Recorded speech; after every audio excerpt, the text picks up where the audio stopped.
Okay, so this is a country that has subscribed to the United Nations Declaration and has its own Human Rights Commission, well established with an act, and has provided for freedom of speech, freedom of association, freedom to assemble, right to education, right to health, and all of that. But unfortunately, we're not there yet.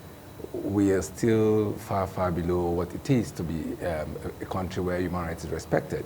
And you can see that from the day-to-day actions, first from the political leaders. So the one that really creates problem for human rights is the government itself, because most of the people that interfere with the process of human rights are agencies of government. So we talk about the police, the military, the judiciary itself. And then you talk about corrupt politicians, because where people have no right to economic justice, that's also fundamental error in the human right, because economic justice, social justice, and equity to livelihood is one of the components of the United Nations Declaration on Human Rights. In this country, it seemed to me that certain class of those justice, economic justice, is for exclusively the preserve of the political class and those who can bulldoze their way into it. But it's not supposed to be so. So if you look at the index of human rights issues in terms of economic justice were not there.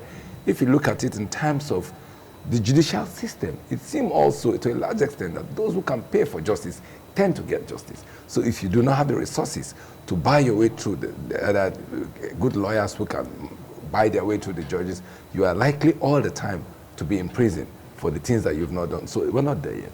The conditions of even people awaiting trial is in defilement with what should be for those who are not guilty yet. So that's a problem in our country. The health sector, it's the same thing.